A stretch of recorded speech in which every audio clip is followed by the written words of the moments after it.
All right, let's get this show started! Conor McGregor's long-awaited UFC return may finally be close, despite months of uncertainty.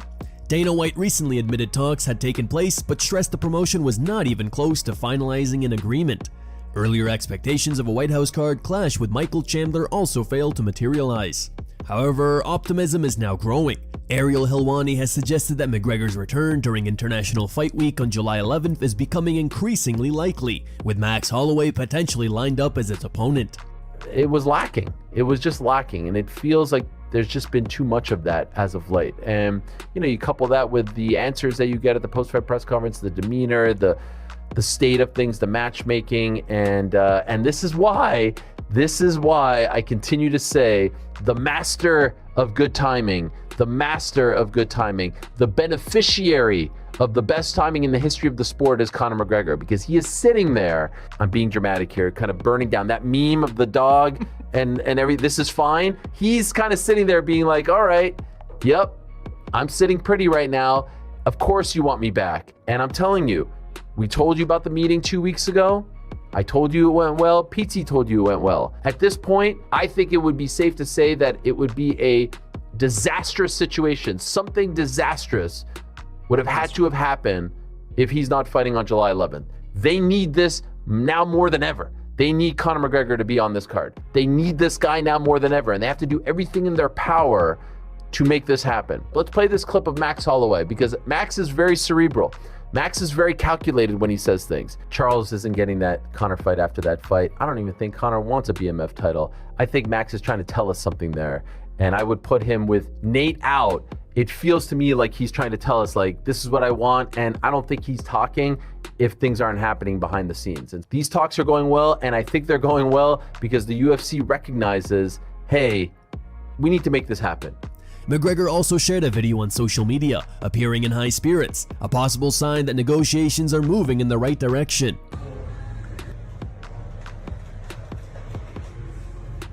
Yeah,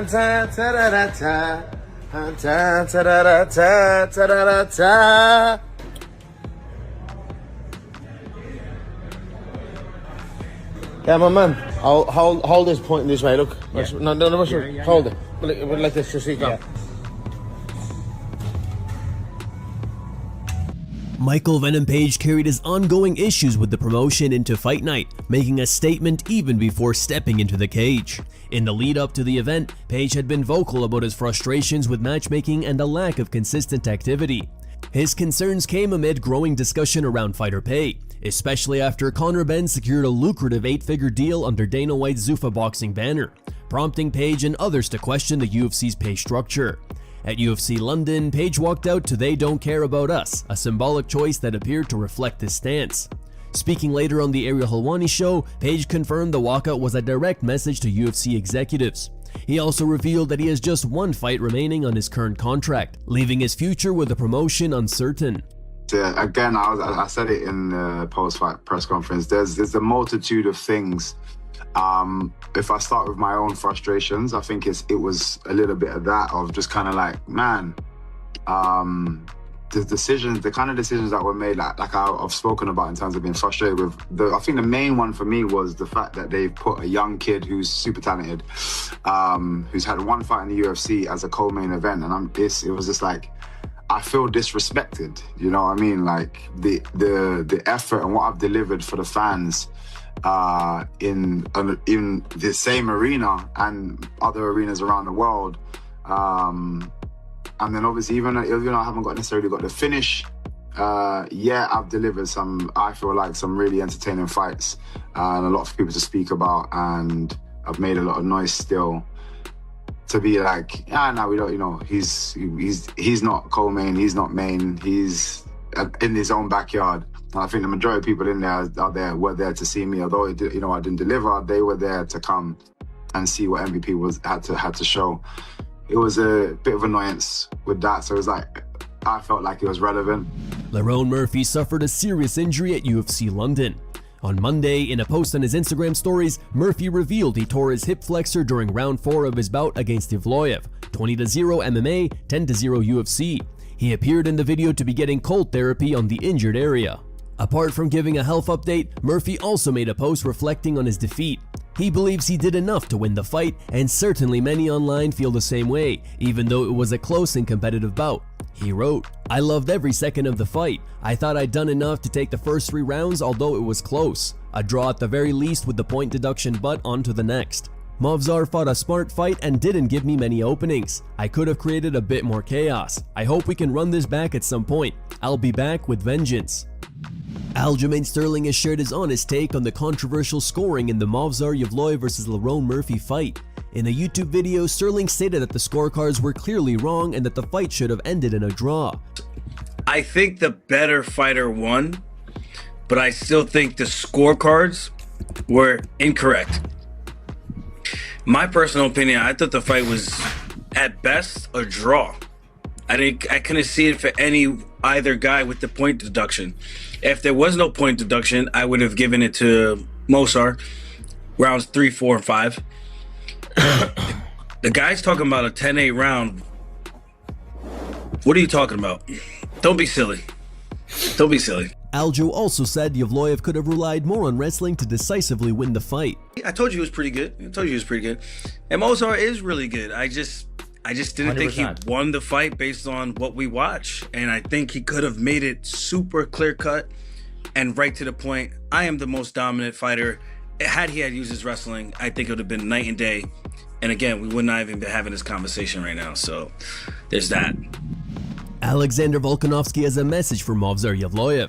Following his win at UFC London this past Saturday, Evloev confidently claimed he wouldn't need to rely on wrestling to defeat Volk, insisting he could beat him on the feet. Now, in a video posted on his YouTube channel, Volkanovski responded, promising their potential matchup wouldn't be boring, emphasizing that Evloev wouldn't be able to keep him on the ground. He also suggested that Evloev may be using his wrestling less due to pressure from the UFC to make his fights more entertaining.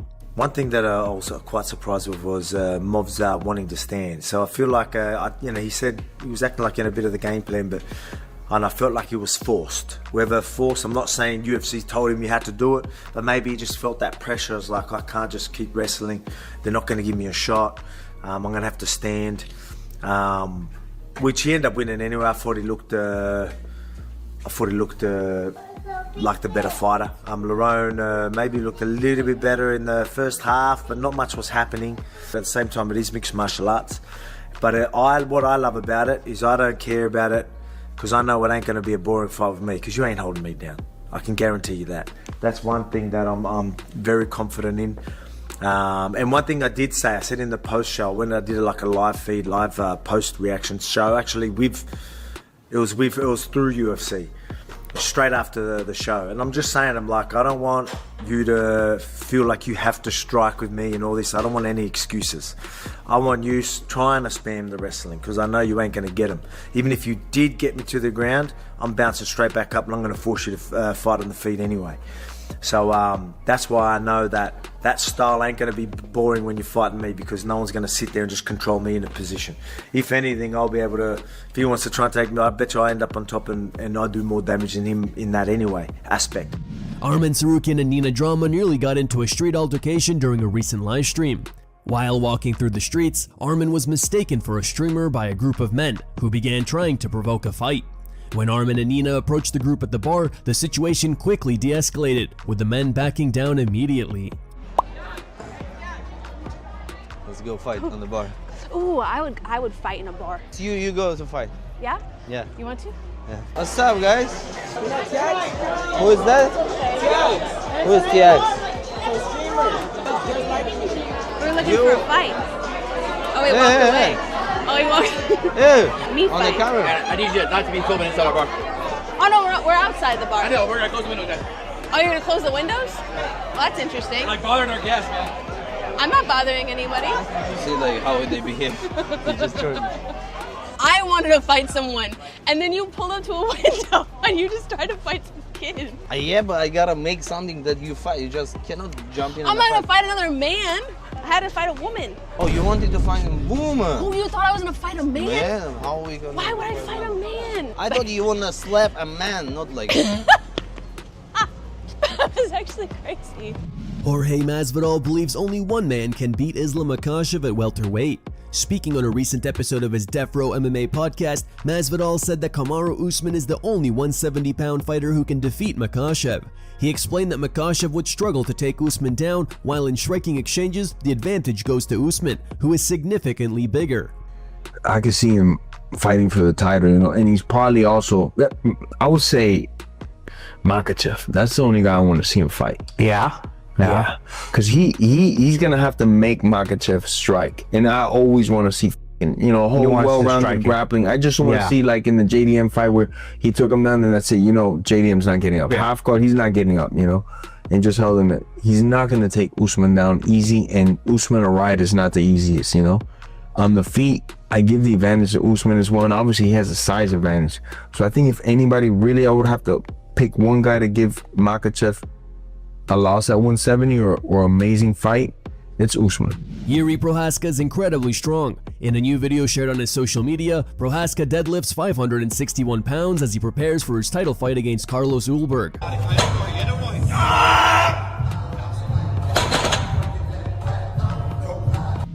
Alex Pereira keeps sharpening his grappling skills. In a new video shared on social media, Poatan showcased his submission game, finishing his training partner with a brabo choke.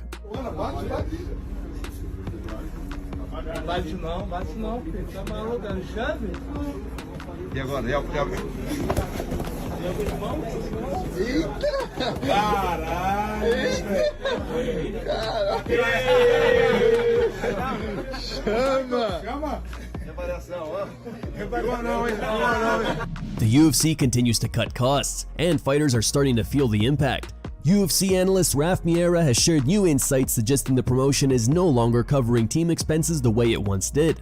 In a recent Instagram post, Miera wrote, "I've had dinner with a number of UFC fighters and their teams in the last 2 weeks, and there's one thing which has become increasingly clear. The pool of money is more concentrated at the top end than ever. Even the top 30% of fighters have their shoulder just above water. That top 10% is literally the promised land. UFC no longer subsidizes teams and hotels, etc. Such cost cutting has led to camps having to finance things they previously never even had to consider, and remarkably, some fighters are just about breaking even now. In fact, some only travel to UFC London for exposure." Miera went on to explain how these cuts are affecting fighters in real situations. Comparatively, for context, there had been some withdrawals in 2024 on fighter expenses/team subsidies. However, there's been an aggressive crunch on costs this year. Several coaches for UFC fighters who fought at the weekend were not even in the same hotel as their fighter. They stayed in Airbnbs and in some cases were quite distant from the North Greenwich area where the O2 Arena is.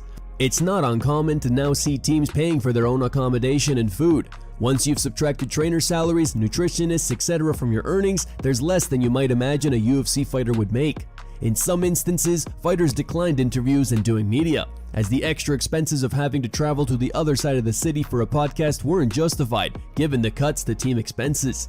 Through the admission of some, they knew that they were just about going to break even after fighting at UFC London. It was more so just about exposure and scoring brownie points with the UFC to help better position themselves in future matchmaking opportunities.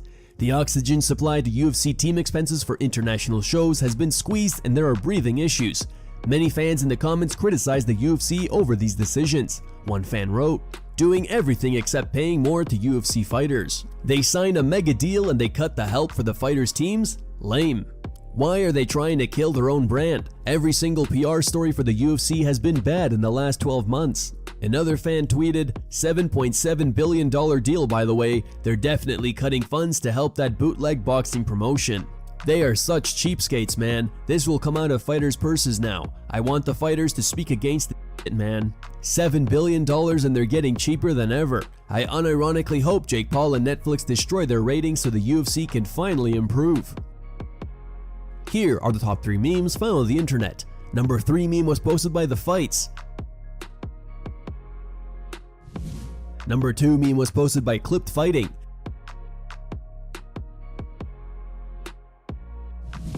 And number 1 meme was posted by Corey Sandhagen.